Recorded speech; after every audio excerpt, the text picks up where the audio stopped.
Order order. Yes proceed. Your honour, குழந்தையை பார்ப்பதற்காக சிறையிலிருந்து தப்பியதாக குற்றவாளி கூறுவதை நம்புவதற்கில்லை. சுந்தரமூர்த்திக்கும் மோகனுக்கும் ஏற்கனவே பகை இருந்திருப்பதால் அவரை கொலை செய்யும் நோக்கத்துடன் தான் குற்றவாளி போயிருக்க வேண்டும். அதனால் தான் சிறையிலிருந்து தப்பியது முதல் வேலையாக சுந்தரமூர்த்தியை சந்தித்து மிரட்டியும் இருக்கிறார். இதை இன்ஸ்பெக்டர் சாட்சியம் உறுதிப்படுத்துகிறது. எனவே இது திட்டமிட்டே செய்யப்பட்ட கொலையாதலால் குற்றவாளிக்கு தக்க தண்டனை விதிக்குமாறு கோர்ட்டாரை கேட்டுக்கொள்கிறேன். முடிவாக நீ ஏதாவது சொல்ல விரும்புகிறாயா? நான் சொல்ல என்ன இருக்கிறது? இந்த உலகத்தின் முன்னால் நான் கொலைகாரனாக இருக்கலாம், ஆனால் கடவுளின் முன்னால் நான் நிரபராதி. என்னுடைய விதியை நிர்ணயித்த பிறகு நீங்கள் எல்லோரும் உங்கள் வீட்டிற்கு சென்று மனைவியுடனும் குழந்தைகளுடனும் மகிழ்ச்சியோடு இருப்பீர்கள். அந்த பாக்கியம் எனக்கு இல்லை. உங்களைப் போல் எனக்கும் குழந்தை பாசம் உண்டு.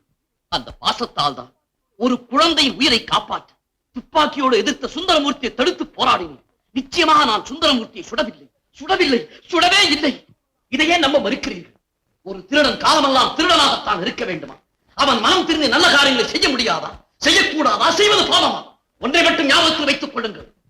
அநாதைகளை இந்த சமூகம் வெறுக்கும் வரை, அவர்களை ஆதரித்து நல்வழிப்படுத்தாத வரை, கெட்டவர்கள் செய்யும் நல்ல காரியங்களை கூட சந்தேக கண்ணுடன் பார்த்து பழி சுமத்தும் வரை, என்னை போன்ற வாழ வகையற்றவர்கள் எல்லாம் இதே பாவ வழியில் தான் போவார்கள்.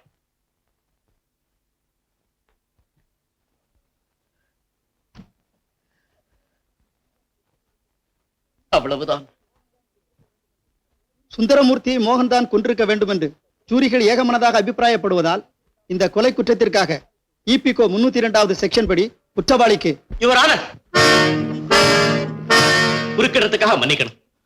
கொலை நடந்த இடத்துல இந்த குழந்தை நேர்ல இருந்து பார்த்திருக்கு. அதனால தயவு செஞ்சு இது ஒரு முக்கிய சாட்சியா விசாரிக்கணும்னு கேட்டுக்கிறேன். ஆல் ரைட், இந்த வழக்கை மறு விசாரணைக்கு எடுத்துக் கொள்கிறேன்.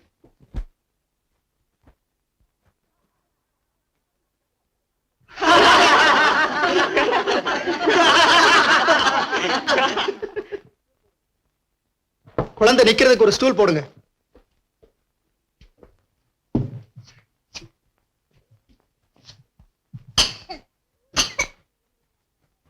ஸ்கூல்ல தான் பெஞ்ச் மேல நிக்கிறேன், இங்க கூடவா?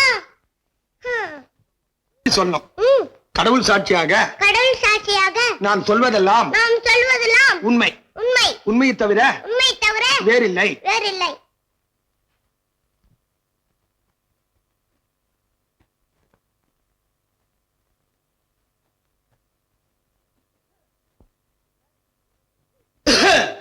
உன் பேர் என்ன? குமரன், 2ஆம் கிளாஸ். இவரோட எப்படி தெரியும்? கால்ல அடிபட்டு ஒளிஞ்சிட்டு இருந்தாரு. குழந்தையை பார்க்கணும்னாரு.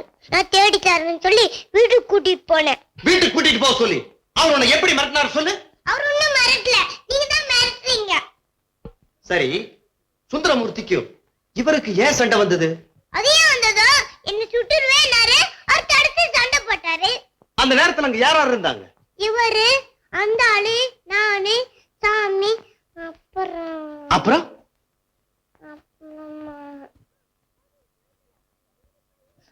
கோவில் செவுத்துல 2 பள்ளி இருந்தது. சண்டை போடுறப்ப மணி என்ன இருக்கு? என் கையில தான் வாட்ச் இல்லையே. யார் முதல்ல அடிச்சது? இவர் தானே? இல்ல, அந்த ஆளு. அப்போ அந்த ஆளுகிட்ட இருந்த துப்பாக்கிய இவர் வாங்கிட்டாருல்ல? நேர்ல பார்த்த மாதிரி சொல்றீங்களே. இல்ல, நான் சொல்றேன் இவரு தான் வாங்கிட்டாருன்னு. நீங்க சொல்லிட்டா நான் சொல்றேன் இவரு வாங்கிக்கவே இல்ல. யுவர் ஆனர், குழந்தையிடம் இப்படி கேள்வி கேட்டு குழப்புவதை நான் ஆட்சேபிக்கிறேன். நேரில் கண்டதை அப்படியே செய்து காட்டும் திறமை இருப்பதால் கொலை நடந்த இடத்திற்கே குழந்தையை கூட்டிச் சென்று நடந்த சம்பவத்தை விவரிக்க சொல்வது நல்லது என்று அபிப்பிராயப்படுகிறேன். ஆல் ரைட், அதற்கு நான் அனுமதி அளிக்கிறேன். Court dismissed. அப்புறம் என்ன நடந்தது? நான் தண்ணி கொண்டார போனேன். வந்து பார்த்தா வரம்பு எடுத்துக்கிட்டு அடின்னு அடிச்சுட்டாங்க. எனக்கு ஒரே கோபம். நான் குச்சி எடுத்துக்கிட்டு அடிக்காதன்னு திரும்பினாங்க. என்னை பிடிச்சி தள்ளி விட்டாங்க. நான் 10 விழுந்துட்டேன். உடனே அவரு பாக்கெட்ல இருந்து துப்பாக்கி எடுத்தாரு. நான் சொன்னபடி செய்யல, இந்த குழந்தையை சுட்டு கொண்டுடுவேன். எனக்கு ஒரே பயம். மோகன்ல அவர் வந்து பாஞ்சு கையை பிடிச்சாரு. அவங்க எப்படி சண்டை போட்டாங்க? இருங்க, நீங்க தான் மோகனா, நான் தான் சுந்தரமூர்த்தியா. துப்பாக்கி கொடுங்க. கையை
வெரி குட், வெரி குட்.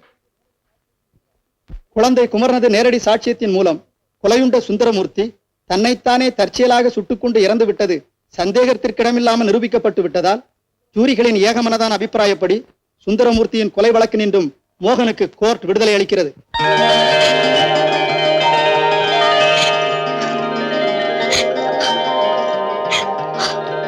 சிறையிலிருந்து தப்பி ஓடிய குற்றத்திற்காக 2 வருட கடுங்காவல் தண்டனையும், நெக்லஸ் திருடிய குற்றத்திற்காக ஜெயிலில் கழிக்க வேண்டி இருந்த மீதி 5 வருட தண்டனையுடன் சேர்த்து மொத்தம் 7 வருட கடுங்காவல் தண்டனை விதிக்கிறேன். Court dismiss.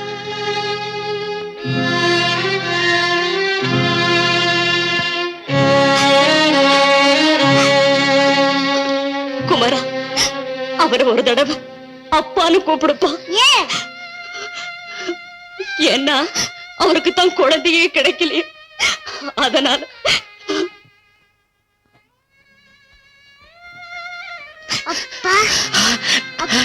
குமரா, குமரா, குமரா.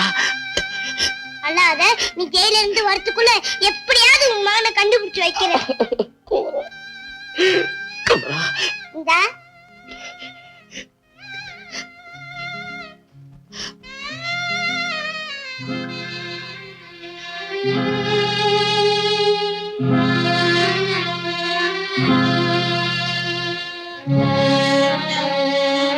என்ன மன்னிச்சிருங்க. நீங்க 2 பேரும் என்னைக்கு இணைபிரியாம இருக்கணும். உறவிருந்தால் பிரிவிருக்கும் உலக நீதி,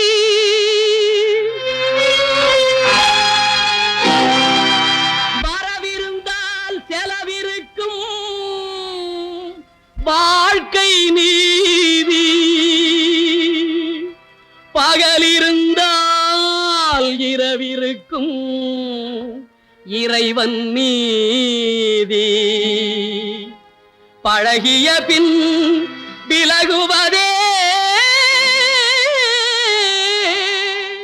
மனித ஜாதி,